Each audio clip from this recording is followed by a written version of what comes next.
2021년 포브스 선정 세계에서 가장 돈을 많이 번 스포츠 스타 코너 맥그리거가 메시와 호날두를 제치고 1위를 달성했는데요. 보통 인기 스포츠인 농구나 축구 선수들이 대부분 순위권을 차지하지만 비인기 스포츠인 MMA 분야에서 1위를 한 건 분명 맥그리거가 사업적 능력과 기질이 뛰어났기 때문입니다. 이 그래프를 보시면 경기 후의 소득을 주목하셔야 하는데 맥그리거는 격투기 선수로 유명하지만 그의 소득 중 경기로 벌어들인 돈은 약 290억 원 정도로 12%밖에 되지 않죠. 그 외에 2060억 원은 모두 경기 후의 소득, 위스키 사업과 맥주, 디스토피아 게임 IP 등 다양한 사업을 통해 벌어들인 소득입니다. 결국 그의 성공은 격투기 실력뿐 아니라 사업적인 기질과 능력이 뒷받침된 것이죠. I'm going to talk about money because we are the business network. All I'll that sort take of over stuff. from here, Nate. You can bounce. take a coffee break, Nate. 좋아하거나 싫어하거나 맥그리거 사업의 가장 큰 핵심은 바로 공격적인 마케팅입니다.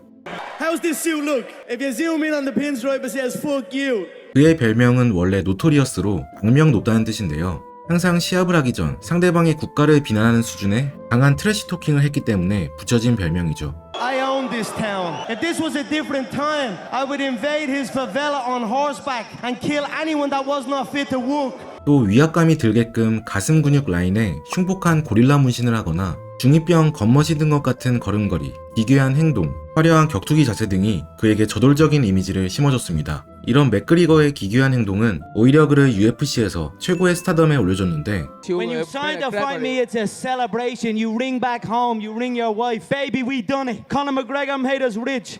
UFC 사장 데이나 화이트는 맥그리거를 처음 만나고 나서 이 친구가 잘 싸우는지는 아직 모르지만 펀치 좀 친다면 최고의 스타가 되겠어 라고 환호하며 흥분을 감추지 못했다고 해요. 맥그리거의 성격에서 스타성을 엿본 것이죠. 그의 말 그대로 맥그리거는 얼마 지나지 않아 UFC의 간판 스타가 됩니다.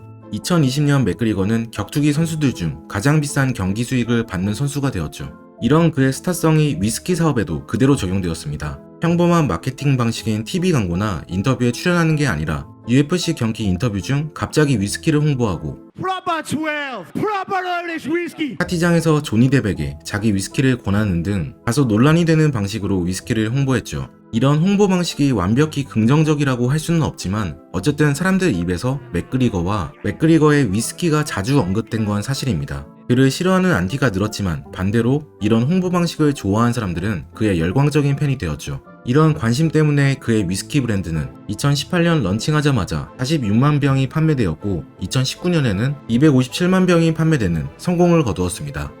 독특한 스토리.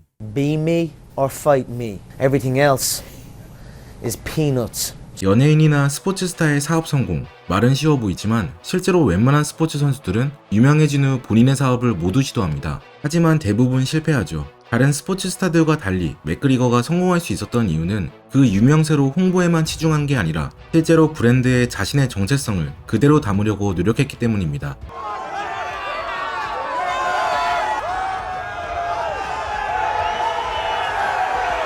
2018년 7월 메이웨더와의 경기가 끝나고 난 후 맥그리거는 사업으로 눈을 돌려 위스키 사업을 시작하겠다고 알렸는데요. 처음에는 자신의 닉네임을 따서 노토리어스 아이리시 위스키라고 하고 싶었으나 이미 노토리어스라는 술이 존재했었기에 IP를 신청할 수 없었죠. 그래서 자신의 홈타운인 더블린 12의 이름을 따와 프로퍼 넘버 12라고 이름을 지었습니다. 프로퍼는 아일랜드인들이 많이 사용하는 단어로 진짜, 진국을 뜻하는 단어죠. 브랜드 이름부터 아일랜드의 정체성을 강하게 부여했고 실제로 보리를 분쇄하는 것부터 발효, 증류까지 아일랜드 정통 방식을 고집합니다. 이런 마케팅을 억지로 짜는 게 아니라 그는 원래 격투기를 할 때부터 항상 아일랜드에 대한 자부심을 표현해왔죠. 신기하게도 맥그리거가 처음 MMA에 입문했을 때 아일랜드에는 격투기 문화가 거의 없었다고 하는데요. Before Conor's UFC debut, nobody knew what MMA was in Ireland.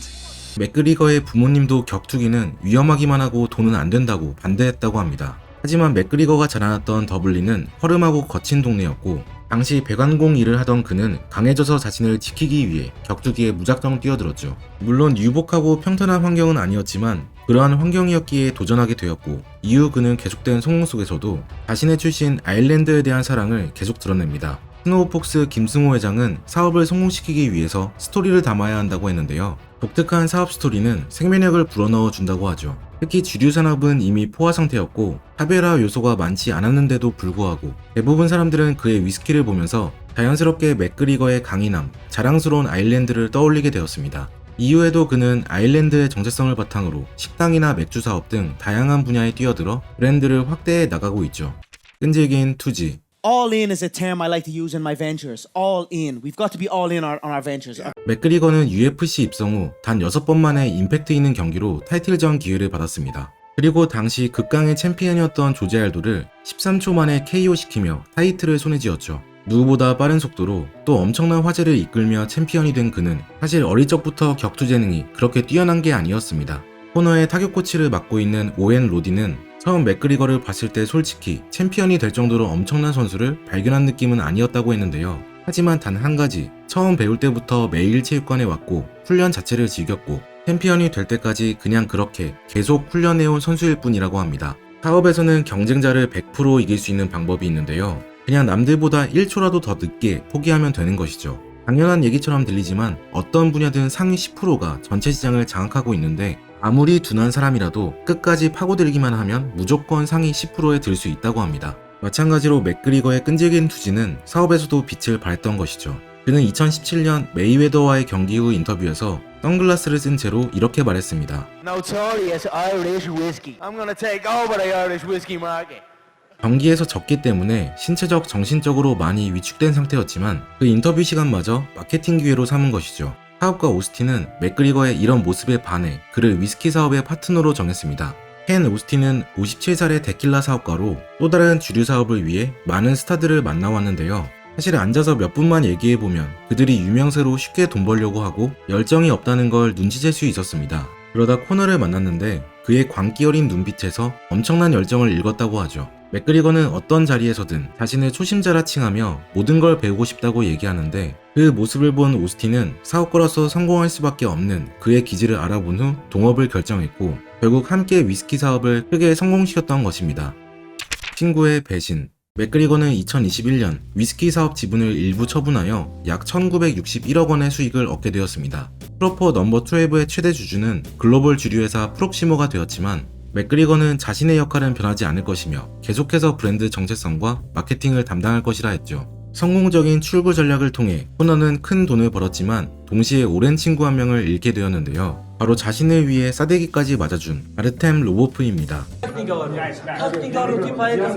아르템 로보프는 이종격투기 선수로 2008년부터 코너를 알고 지냈고 2011년 코너의 메인 스파링 파트너로 코너와 동고동락하며 지낸 선수입니다. 그런데 2022년 로보프가 갑자기 코너를 고소하는 사건이 발생하죠. 본인이 프로포 넘버 12의 아이디어 제공자이자 실질적 동업자이니 수익의 5%를 나눠야 한다는 주장이었습니다. 그의 주장에 따르면 2016년 코너는 원래 배우 하퍼와 함께 보드카 사업을 하려고 했지만 로보프의 조언을 듣고 아이리시 위스키 사업으로 변경했고 이때 로보프가 직접 웨스트 코르크라는 양조회사와 협상하여 유리한 조건으로 계약까지 따왔다고 하죠. 하지만 맥그리거는 그 계약을 거절하고 매니지먼트 회사 사장 오디 아타르와 함께 부시밀스라는 양조회사와 계약했습니다. 그럼에도 로보프는 맥그리거를 돕는 마음으로 푸틴 대통령과의 마케팅을 기획하는 등 이를 도와줬다고 주장하면서 5%의 수익을 요구한 것이죠. 이에 대해 맥그리거는 수익을 약속한 적이 없다며 로보프와의 연락을 끊어버렸습니다. 로보프는 분노하여 맥그리거를 고소했지만 아일랜드 최고법원 판사 데니스 맥도날드는 로보프가 절대 수익을 필요치 않는다고 보낸 메시지와 맥그리거가 지분 판매로 수익을 얻은 시점 그리고 로보프가 수익을 주장하는 시점이 너무 멀다는 점을 고려하여 로보프의 소송을 거부했습니다. 맥그리거는 이 사건으로 인해 재산 손해는 막았지만 오랜 기간 연을 맺어온 친구 아르템 로보프를 잃게 되었죠. 사업을 성공하면 첫 번째로 겪는 고통이 바로 친구를 잃는 것이라고 하는데요. 사업이 너무 잘 되면 옆에서 질투하는 친구가 생기고 어쩔 수 없이 인간관계를 정리하게 된다고 합니다. 알고 보면 수인남. 맥그리거는 대중들 앞에선 망나니 같은 행동을 서슴지 않습니다. 격투 상대의 인신공격은 물론 버스를 공격하는 등 거친 모습을 보이지만 실제 인성은 그렇게 나빠 보이지 않는데요. 그가 공격적인 언론 플레이를 하는 건 거침없는 정체성을 드러내 UFC 경기 수익 혹은 사업적으로 큰 도움이 되기 때문에 어느 정도 의도한 것처럼 보입니다. 반면 그는 가정 내에선 자식 바보인데 3명의 자녀를 낳아 함께 놀아주면서 행복해하는 걸 보면 그냥 다정다감한 아버지의 모습이죠. 또 아내와의 대화에서도 공격성이 전혀 없고 온전히 사랑하는 마음만 드러납니다.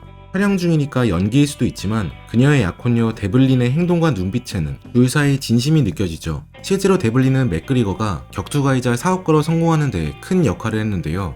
다음 두 장면을 보시면 그녀에겐 특이한 대화 습관이 있습니다. You know what Connor said to me? I think it was last week. Everyone thinks he's gonna knock me out with a head kick. I'm gonna knock him out with a head kick. I swear to God. Say, where do you see yourself in 5 years? Or driving to the airport to get in a private jet and go and buy a yacht in Monaco? Reality now. Yeah, I know, it's mad, isn't it? 과거 가난한 시절 코노와 데블린은 항상 목표와 꿈에 관한 얘기를 자주 나눴고 실현된 후에는 그 성취감을 함께 공유하고 있는 것이죠. 사랑하는 사람에게 목표를 공유하면 힘든 과정을 극복할 수 있는 동기가 될 수 있고 그 결과에 기쁨을 공유하면 성공이 그만한 가치가 있음을 깨달아 다음 목표를 향해 새롭게 시작할 힘을 얻을 수 있습니다. 실제로 사업은 배우자의 절대적 지지가 있어야 성공 확률이 더 높아진다고 하는데요. 보통 자산은 자본과 부채의 합이라고 알려져 있지만 김승호 회장은 부채에 배우자의 지지까지 포함시킨다고 해요. 사장이 아무리 뛰어난 재능을 보여도 결국 사업은 패밀리 비즈니스이고 가족들의 응원, 특히 배우자의 지지 없이는 사업을 지속하는 게 쉽지 않기 때문입니다.